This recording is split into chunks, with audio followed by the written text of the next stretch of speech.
Hello again, students. Today we'll be looking at phrases, clauses, and sentences. We will be recognizing phrases, we'll be identifying the different types of clauses, and we'll further understand what sentences are. What's a phrase? A phrase is a group of words that act as a part of speech but cannot stand on its own. It does not have both subject and predicate. It may have the subject section or it may have the verb section, but it's not a complete statement. A phrase is any group of related words that, unlike a sentence, has no subject predicate combination. What are different types of phrases? There are 8 different types of phrases commonly used in English grammar. We have the noun phrase, verb phrase, gerund phrase, infinitive phrase, appositive phrase, participle phrase, prepositional phrase, and the absolute phrase. Each type somewhat begins with the name that depicts what it is. We will not be looking at all of these individually in grade 6, but it is always good to put whatever is out there. So when you are introduced to the ones we won't be looking at in details, you'll know that there were really some other types of phrases. What's a clause? Or what are clauses? Clauses are groups of words that have both subject and predicate. Every clause has a subject and a verb. However, there are different types of clauses. Types of clauses. Firstly, we have the independent clauses. Those clauses are complete sentences. They can stand on their own and communicate a full idea, a complete thought. However, we have another type of clause which is called the subordinate clause or the dependent clause. I'm going to stick with the word dependent since we were looking at Jamaica's road to independence and we understand that independence means you don't really depend on anybody for the basic things you need. You can go out and buy what you want. You are independent. The independent clause actually stands on its own, but the dependent or subordinate clause cannot stand on its own. It requires an independent clause to complete the thought that is expressed in the sentence. Now, there are different sentence types. We have the grammatic sentence types. We also have sentence types that are dependent on how they are punctuated. We will look in this presentation at the grammatic sentence type. There are 4 basic types of sentences in grammar: the simple, the compound, the complex, and the compound complex. So what are sentences? Just a recap of what a sentence is since we are looking at sentence types.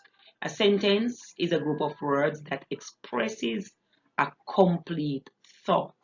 It contains a subject, which is either a noun or a pronoun, and a predicate, which either contains a verb or is the single verb. You have the simple predicate, which would just be the verb. Compound sentences.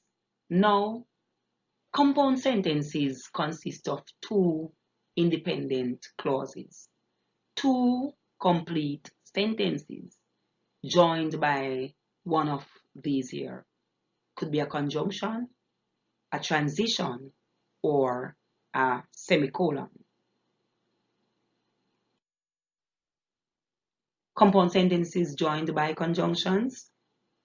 We use a comma before the coordinating conjunction that connects the 2 independent clauses.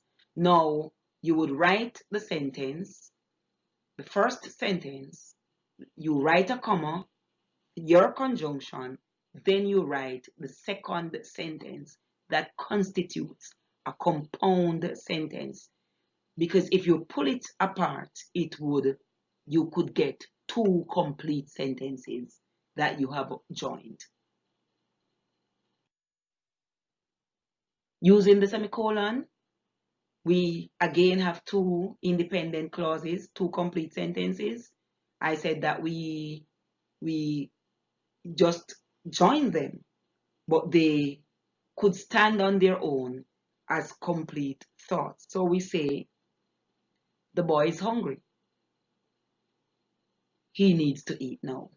So we would look at the punctuation. It is the semicolon that you use to join the two complete thoughts. Continuing, compound sentences joined by transitions. We have the transitional words, consequently, further, however, indeed, therefore, nevertheless, then. So let me continue with the same two simple sentences that I used earlier. The boy is hungry. Consequently, he has to eat now. Okay, so we could say that the boy might be a sick boy, so he cannot remain hungry for a long time. However, when using the transitional terms, we use the semicolon before the term that's after the first independent clause, and we use a comma after the transitional term that's before the second independent clause. Continuing with the sentence types, we have the complex sentence. The placement of a subordinate clause determines the punctuation of the clause, wherever the clause is placed. Now, if the clause is at the beginning of the sentence, let's say it follows one of these terms, after, although, because, if, until, whereas, while. Now, some of you may have heard that you can't start a sentence with a conjunction. That's not true. You can start a sentence with any of these words, but that would constitute a sentence that begins with a subordinate clause. These sentences are more difficult to compose, so teachers would ask you, don't start a sentence with a conjunction because you're going to end up in problems. However, if I say, after the rain ended, now we have rain, which would be the subject there that I'm talking about, and we would have ended, which would be the verb. But the clause begins with after. So that would be a subordinate clause. And if you listen to the clause really, you are asking something in your mind. What happened after the rain ended? We went outside. So that's the main clause. So we start with the subordinate clause and we end with the main clause. So after that subordinate clause, after the rain ended, you would put a comma. Let's look at it. Because you did not come, something is left hanging. You need another clause to complete that sentence. You there would be the subject, come would be the verb, based on how the words were arranged. However, the thought is not complete. You will have to say what happened because the person did not come. Because he did not come, we ate all the mangoes.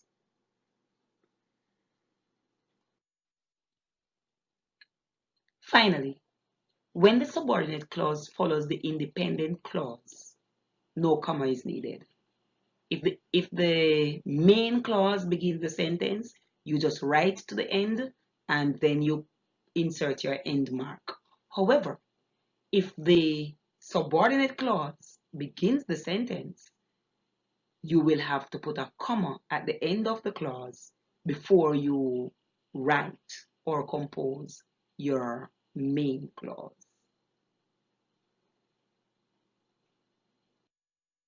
That's it for now for clauses phrases and sentences. I'll put some examples in the group in a Word document, and I'll also put some practice items for you to do. Thank you, boys and girls.